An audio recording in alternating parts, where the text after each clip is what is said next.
Gledajte li tamo mladih svaki dan na Vinkovačkoj televiziji?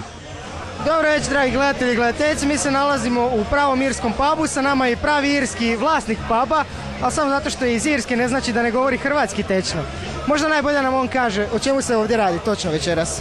Pa radimo na tome, mislim to je kao prvo da kažem, zahvaljujem prijateljima Matakoviću, Dubravku, Vladi Bakariću i kompaniji koji su u biti sve ovo i organizirali. Čika Pakšu, da nam kažeš možda najbolje koju su ulogu zauzimali gaće u običajima naših starih? Na to pitanje bih znao odgovor. U stvari gaće služe da se grije glava. U kojoj su se svrhu nekada koristile gaće? Pa da se zaprljaju.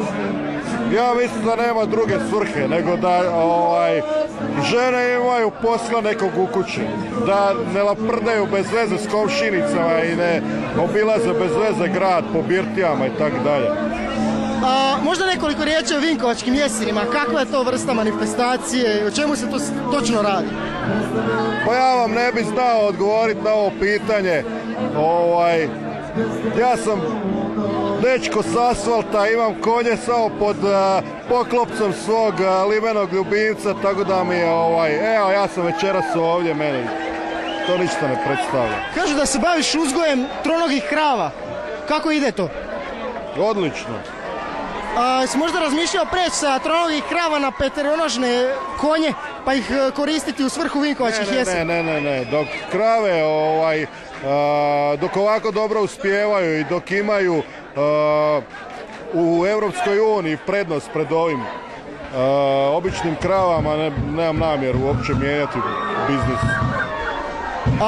Što se tiče konja preko Vinkovačkih, možda neka humanitarna akcija za sakupiti njima pare za gaće? Pa mislim da je bila bolja humanitarna akcija za pokupit govna s ulice. Jer govna, konjsko govno, pazite, ima onih slavčica koje su dobre za izvlačenje, kad neko mora, ne znam, ići neku pogibelj, onda koji izvuče kraću, ta ide. Konjsko govno je idealno, koji izvuče kraću iz konjskog govneta, taj ide, na primjer, u Minsko polje. Pa naravno, počet ćemo prvo za šta bi dao. Vlasnik je zaboravio spomenuti našu glavnu zvijezdu večerasa, to je Tvrtko. Tvrtko, kako se osjećaš pred svoj prvi nastup? Pa osjećam se savršeno, zadovoljan sam sa prvim nastupom. Samo čekam da počnem. Kad krenem onda sve ide jednostavno. Šta bi dao da smo opet upasli, da se kao nekad opet nastavi, da se staro društvo opet okupi. Šta bi dao da smo opet upasli. S nama je i Vlado iz Karambola, jedna od zvijezda večeri. Čuli smo da imate posebno pojačanje večeras. Hvala prvo na ovim komplimentima. Da, nije samo za večeras, mi imamo novog stalnog člana koji je uz veliki transfer prešao iz Saksa u Karambol, a tamo je nastavio zarađivati novac jer ovdje kod nas nema novaca, samo zadovoljstvo. Šorti, otkako si s Karambolom, ko da si malo porasao? Je.